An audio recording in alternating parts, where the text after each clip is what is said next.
Typhoid টিকা নিয়ে বিভ্রান্তিকর প্রচারের অভিযোগ। বাংলাদেশে প্রথমবারের মতো সরকারিভাবে টাইফয়েড টিকাদান কর্মসূচি এখন চলছে এবং গত 2 দিনে 32,37,000-এর বেশি শিশু, কিশোর ও কিশোরী এই টিকা নিয়েছে বলে স্বাস্থ্য বিভাগ জানিয়েছে।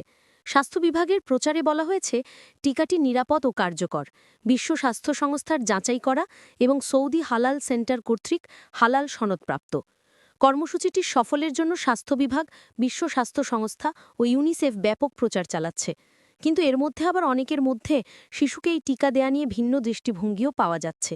সামাজিক মাধ্যমে টিকা বিরোধী বা টিকা না নিতে উদ্বুদ্ধ করে এক ধরনের প্রচারও কারো কারো দৃষ্টিতে এসেছে। বাচ্চার জন্য এখনই এই টিকা নেওয়া ঠিক হবে কিনা, কিংবা পার্শ্বপ্রতিক্রিয়া কেমন হবে বা হবে কিনা, এই ধরনের নানা উদ্বেগের কারণে অনেক অভিভাবক তার বাচ্চার নাম টিকার জন্য নিবন্ধন করানো থেকে বিরত রয়েছেন বলে ধারণা পাওয়া যাচ্ছে। জনস্বাস্থ্য বিশেষজ্ঞরা বলছেন, কোভিডের জন্য বুস্টার ডোজ পর্যন্ত নিয়েও অনেকে কোভিডে আক্রান্ত হয়েছেন এবং সেই কারণে টিকা নিয়ে এক ধরনের অনাস্থা কারো কারো মধ্যে দেখা যাচ্ছে।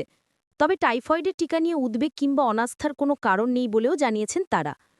চিকিৎসক ও টিকাদান কর্মসূচির সাথে জড়িতরাও বলছেন, টিকা নিয়ে বিভ্রান্তিকর প্রচার কিংবা একটি অংশের মানুষের উদ্বেগ তাদের দৃষ্টিতেও এসেছে। তবে তারা বলছেন, টাইফয়েডের জন্য এবার যে টিকা দেয়া হচ্ছে সেটি বৈজ্ঞানিকভাবে অনেক বেশি পরীক্ষিত। উদ্বিগ্ন হওয়ার মতো কোনো উপাদান বৈজ্ঞানিকভাবে এই টিকায় নেই। ওদিকে সরকারের দিক থেকেও টিকার আওতায় নির্ধারিত বয়সের সব শিশুকে আনার জন্য ব্যাপক প্রচার চালানো হচ্ছে।